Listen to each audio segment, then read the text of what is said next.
parents and the special guests who are here today, and take a moment also to say thank you to these professors who are behind me, who are such an important part of my life, and with whom I feel so honored to share this stage. But really, this is about all of you. Today is one of those days that plays in the movie of your life that you may have imagined for many years on end.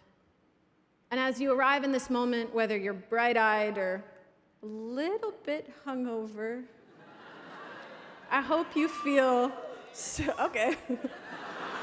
I hope you feel so proud.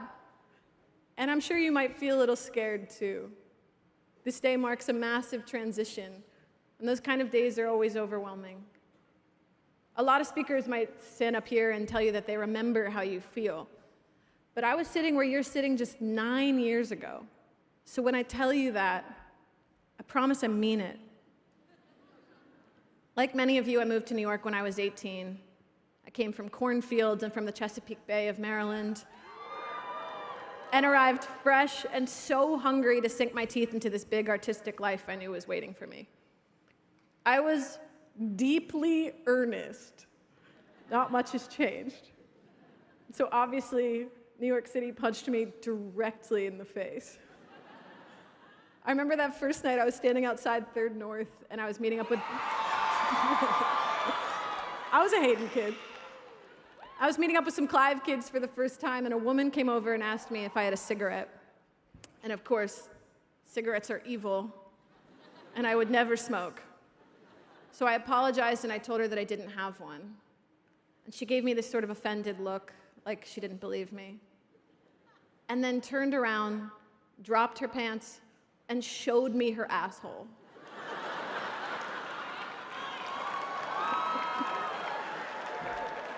That maybe should have been the first sign that I was in for something unexpected. That next day, my class gathered for the first time, and we were each given 5 minutes and an aux cord to introduce ourselves and play some of our own music.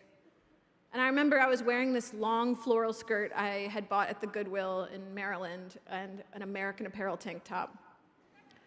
This was my coolest outfit. I had sort of tucked my knees up into my chair, which of course is the universal sign for misunderstood art girl. I reeked of self-importance. But when it was time to introduce myself, I went up, barefoot, and instead of playing anything from the self-produced album that got me into Clive in the first place, I decided I wanted to read a spoken word poem, as I told my music classmates, because I wanted to be known for my words. Just like, oof. In all fairness, here I am, words and all. But I think everyone in this room feels the cringe of how annoying I was, because maybe it's how annoying you were too 4 years ago when we first started out. And maybe that's at the core of what it means to be an art school kid at the beginning. Knowing you have something to say and maybe not having all of the tools to say it yet. It's crazy because that was really one of those days that changed my life, meeting my classmates for the first time. I've always made my greatest work with my friends, and they're the relationships I still lean on more than anything. A lot of what happened when I was here at NYU was just me figuring out the truest version of myself. And I was figuring it out with my friends. I had a friend that took photos, a friend that made films, a friend that sold drugs, a friend that worked the door at Webster Hall. We wanted to document everything, write everything down. We're going to be famous. We're going to make art that changes the world. And really, we were learning how to dream. From there, I fell in love. I joined a band, and another band, and another band. We created fake managers with fake email addresses to book us shows we were nowhere near ready for and wanted more than anything. I called a classmate actually 2 days ago to ask if they remembered the name of our fake manager. It was Jack DeMarco. Jack. That day we first met was 13 years ago, but I was in the studio with 2 of them last week. And when we work together, it feels like going home, making for the joy of making, going back to a time when we were free and experimenting and creating as a way to taste the world. Look around you. These are the most important people of your career. Someone told me that when I graduated, and I didn't believe them because I was so excited about all the life and new faces that was ahead of me, but they were right. A lifetime making art is in some ways about your tolerance for risk, whether it's money or lifestyle or your own heart. But it's equally about your ability to dream. In the years between learning how to dream and actually getting there, the whole time I felt like I was being tested. Like the universe kept asking, are you sure this is what you want? Is it what you want if you're going to be heartbroken, or exhausted, or vulnerable, or unsure? When you love something so much, it can be terrifying to give it everything you have. And God forbid I failed at a music career at 20, then my life would really be over. What I learned from my friends is that you have to keep the dreams bigger than the fear. I remember coming home one night from the studio my senior year with a new song I was calling Alaska. I hadn't really made music I loved in a few years, and my advisor, Errol, advised me. Errol had just informed me that I really needed to show up if I was going to pass. I sat on the roof of my East Village apartment that night with my roommate, wondering if the song was good enough. We both agreed. It was way too poppy. But its existence still meant I had something to turn in on Monday. When it came down to it, those dreams kept me going and kept me focused, but it didn't actually matter what I had planned or pictured for myself. On a foggy day in March, it also happened to be Dean Green's birthday. My career arrived overnight. It's this Cinderella story of a video. Maybe you've seen it, maybe it was force-fed to you.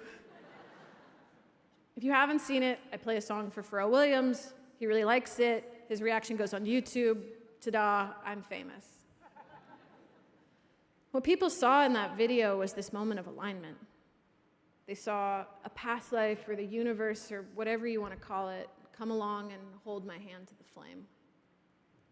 But no one saw all the hard work or all the times I almost quit. They never heard the songs that didn't work or the shows that were just bad.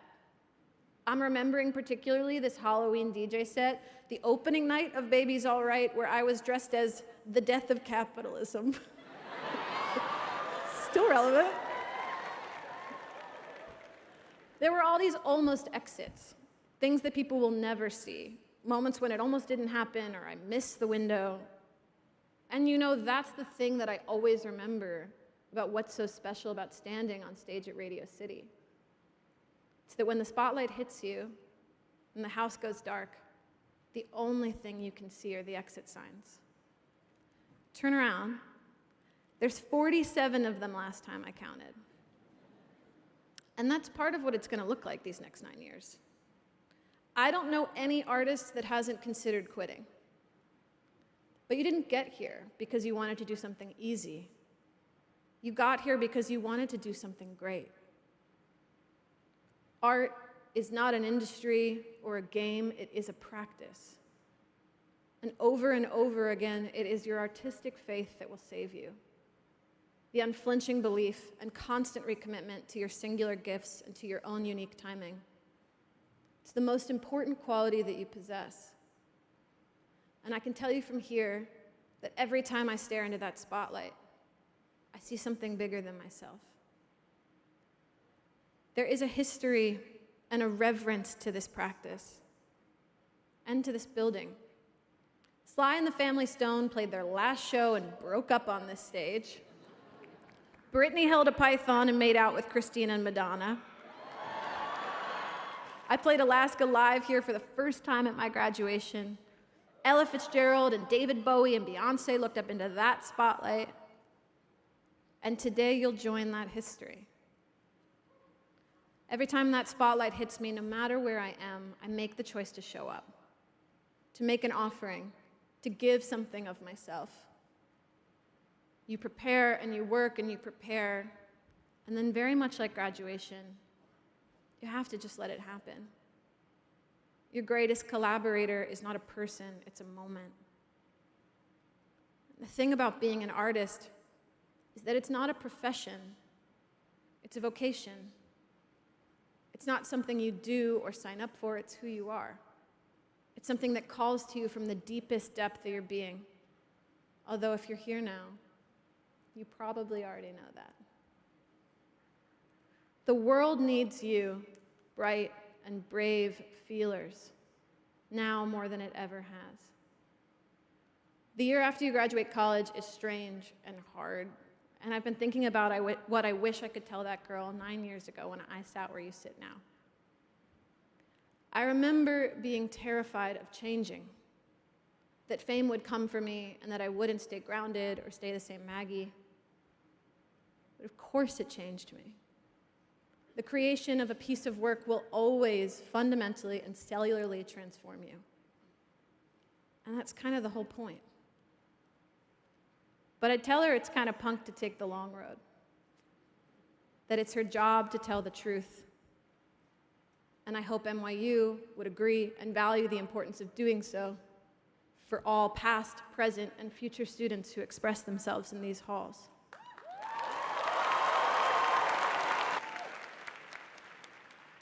I would tell that version of myself that it's her job to feel everything, see everything, that she will never know everything, but she'll try. I'd tell her to take care of her audience as if they were her friends. But when she's frustrated and thinking of saying something out loud, to put it in the group chat. The group chat will always save you. I'd tell her that rest is the part of the job. Stay hydrated, wear sunscreen. I'd remind her of the artistic golden rule, show, don't tell. I'd tell her that when she's in LA for the first time and she goes to a birthday party at Charlie XCX's house, remember that the peach rings are candy. They're not candy, they're weed. So just have one, maybe don't have 5. I'd remind her that 2 artistic careers will never be the same, and that numbers do not matter. What matters is how you make people feel.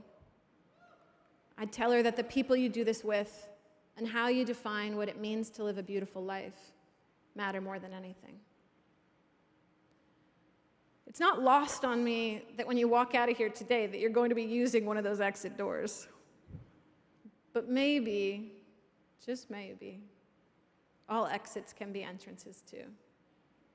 Maybe it's about embracing the time in between, the minutes we have left, and all that will always be left unsaid. Congratulations to the class of 2025. The world is waiting for you and all of the beautiful things you will create.